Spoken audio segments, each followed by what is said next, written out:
Good morning mga tol, panibagong araw at panibagong vlog. Gagawa tayo kay Makmak ngayon, pero pupunta muna ako ng bayan kasi kahapon nagtanong tayo ng circular kung magkano. So bibili natin yung circular. Yung circular, nabubuloy. Circular lang muna. So yun pa lang ang kaya ng budget. Para may mga nakakapag-unti-unti tayo ng gamit sa construction. So let's go muna tayo sa bayan.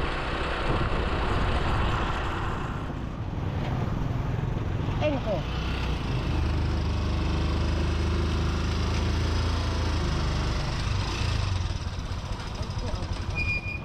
Silong.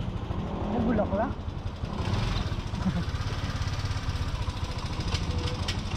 Tayo ng circular.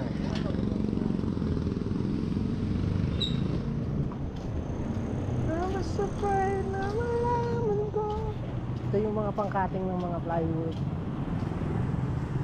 2x2. Morning po. Morning. Ganyan, sir. Bali, ito sir, ano na lang to, 3,075. Dating 6,152. Kunin nyo na, sir. Mga 3 years warranty yan. Di po, sir, 6 months covered warranty lang po siya sa Hindi, alam ko naman. Alam ko na, nagbibiro na. Baka sir, mas gusto nyo yung pino yung yung pala. Meron po kami yan. Yung mga pangkating lang ng mga... May kasama na yan, ano? Meron na po. Kaso 2040 ba yung kasama nyo? 2040 sir, malaki. Yung ganito? Hindi. Ito sir yung 10-1-2. Madalang sir kung mga dito. 7 and 1 for 60. Yan po ang nakasalpak dyan. Hindi po. 2040 lang po yung kasama niya, sir. Madalang po. Malalaki. Malalaki, mas madalang yan.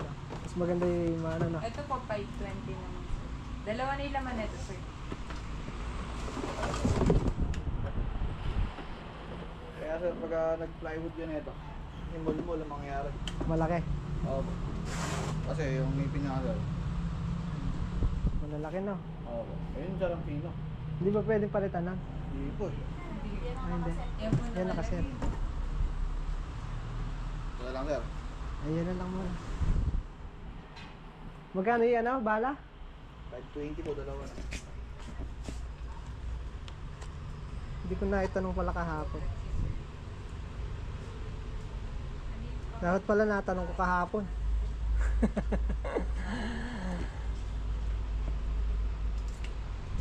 Hindi pa pwedeng panggamit ano yan, no? Nakapit yun na ba sir? Sige. Hindi pa pwedeng gamitin sa mga plywood, no? Malalaki talim. Puro Mas maganda talaga yung pino. Yung mga...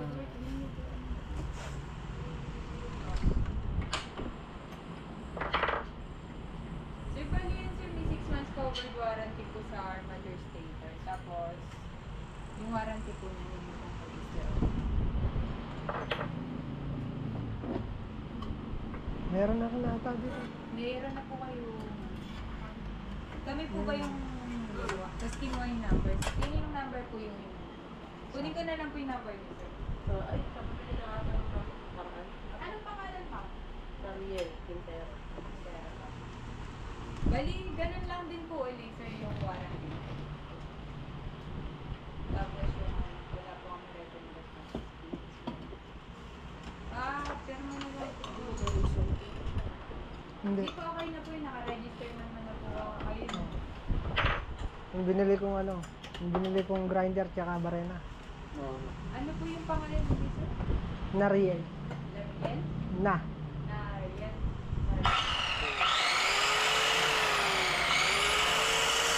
Mga pangano pa lang yan, pangputol-putol pa lang ng mga dos cordos. Yung nakakakargang talim, no? Maganda yung pino. Maganda yun talaga yung pino. Hindi ko na itanong.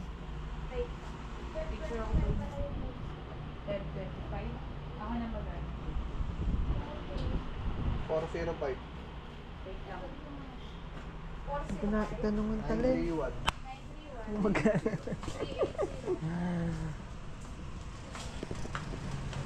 A few moments. So yun, okay na. Nakabili na tayo. Bibili pa pala tayo ng kanyan. Ng talim. Yung mas masinsin na talim. Ito kasi malaki agwat. So hindi pa siya pangkating ng ano, ng yung previous, yung kasama niyang talim, hindi siya pangkating ng mga pinolit, mga plywood. Masyadong malaki. Di bale. Sa susunod. Hindi pa naman natin magagamit yan dahil wala pa naman tayong project pa. Meron tayong project para tagahin isang buong bahay. Hindi pa lang. Mag-iipunan pa natin yung talim niya. 5, magkano? 550? 550, dalawa na siya. Lang, at least nakakapag-siwente.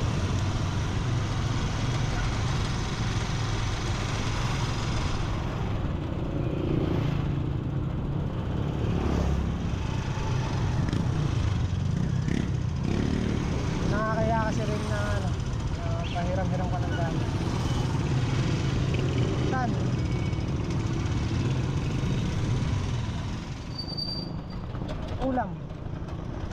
Ulam nila. Ay gagawa tayo kay ano, kay Makmak, para forma na yung bahay ni Makmak. Hindi man matatapos, may forma lang.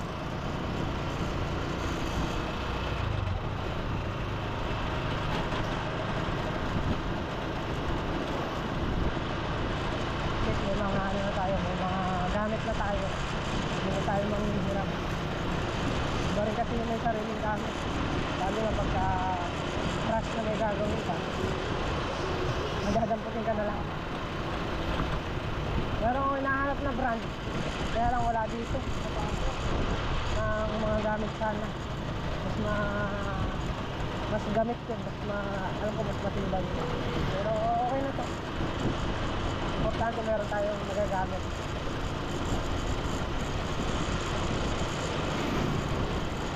Magandang klase naman din ang hinga.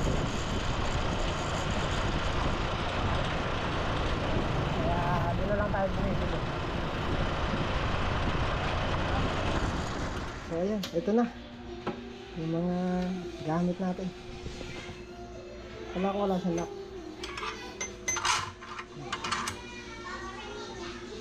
Ito pang ano, pang palit ng talim. Okay, konti na lang, walang gamit na lang.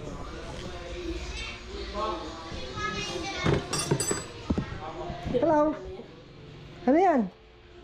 Ha? Ano yan? Ano daw yun? Gamit ni Papa yan. Gamit. Ha?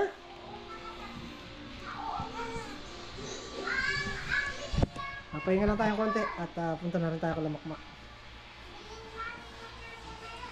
One eternity later. So yun na nga po, at nandito na tayo kay Makmak. Ito na yung sisimula namin, buhusan.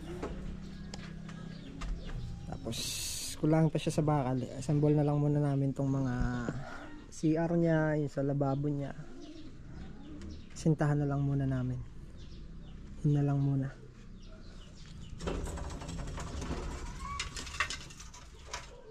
Ang aming gagawin. May natira ka pang 4 no? Simento no? Oo. Pwede na siguro natin i-ano muna dyan yan. I-flooring. Saan? Ito?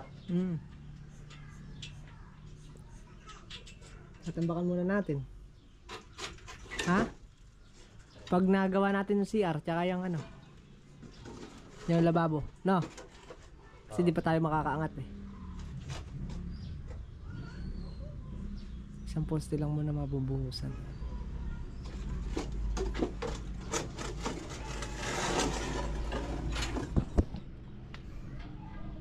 Ano mo yan? Ha? Sige. Just lang, ang laki ng poste niya. 10 inch. Huhulugan mo? Nabaklas mo na yung pinababaklas ka? Oo, gagamitan mo ng hulog, di ba? Siyempre. Marunong ka na maghulog niyan. Hindi, kaya kinuha ko. Ay, kasarap ng hangin.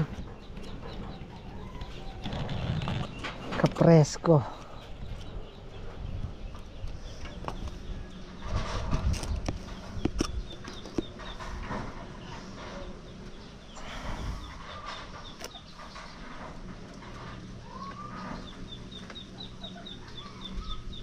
I-assemble natin yung CR. Assemble natin CR pagka nakuha natin to, na-forma natin to. Pagka na-forma natin to. Nakikita ko na rin yung CR. Nakikita ko na rin yung CR. Makikita mo na yung CR? Oo. Bakit? Ha? Bakit? Hindi, nakikita ko na siya nakatayo. Masisiyahan ka na nun, no? Oo, okay na. Tapos ipa-flooring na natin. Tapos bubong na nun. Hindi pa okay yun. Ha? Hindi pa okay bubuk. Kaya mo muna siya doon. Kaya mo muna siya doon. At least nakaporma na, no? Mais. Dala ko inaano na. Kinani na yung mais. Ha? Mamula tayo.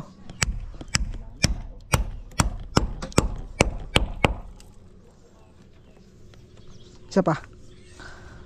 Meron dito.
Ayan, at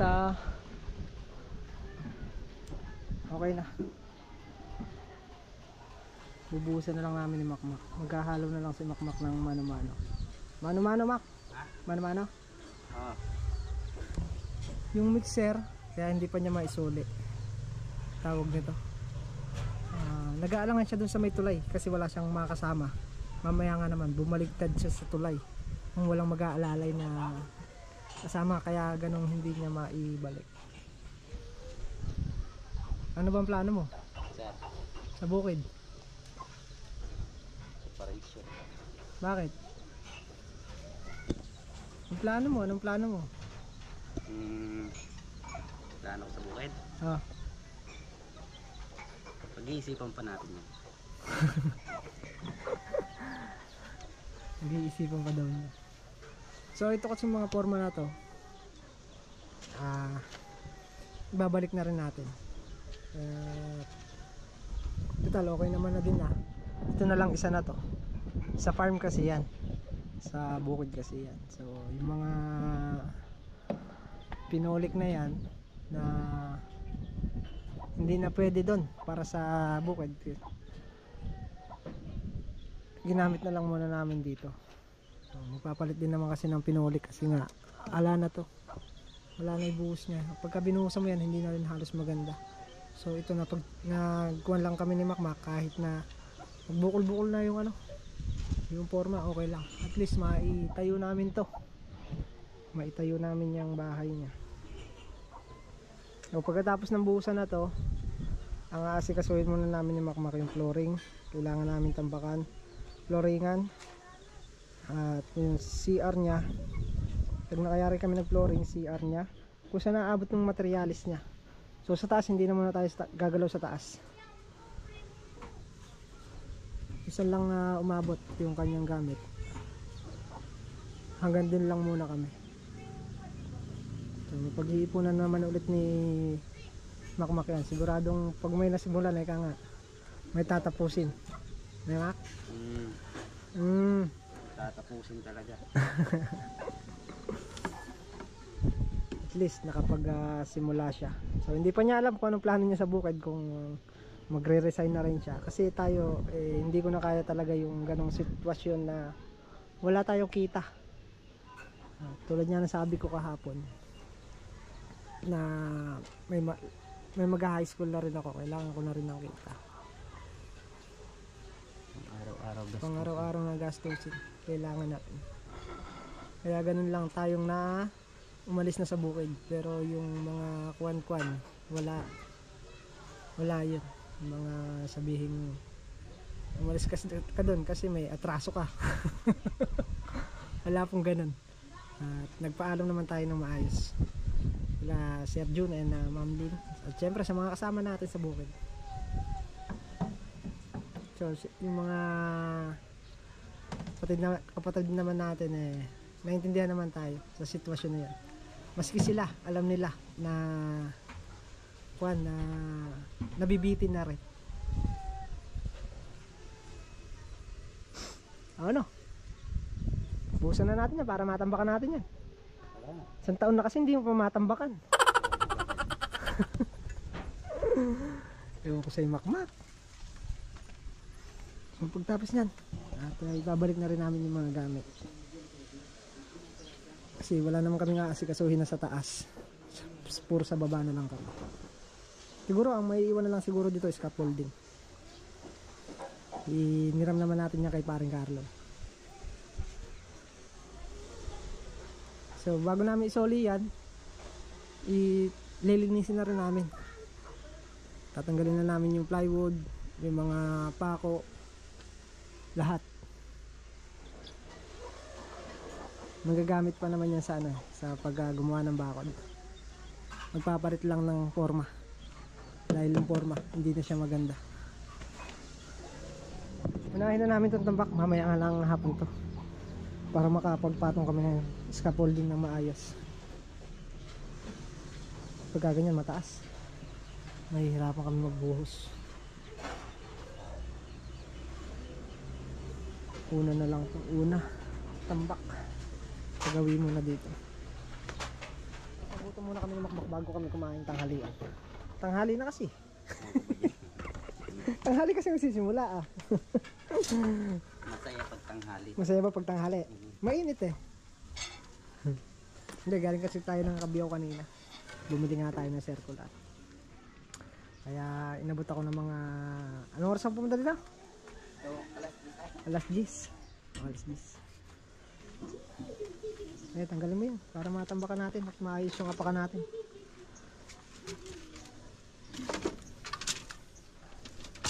Kumot mo ata ito, Mak. Kumot mo. Hindi ba? Kumot ng gamit. Kumot ng gamit. Kalakal yan, Mak Hindi, siyempre, nangangalakal din tayo. Pagkatapos gumawa, Kanina pa ako ayun Tres. Yung pa akong tres. nangangalakal tayo. Yan, tabi mo yan. Yung mga naka-stay na yan. Para hindi natin maapakan. Kasi kailangan natin hanap buhay ng kalakal. Hanap buhay kalakal muna na.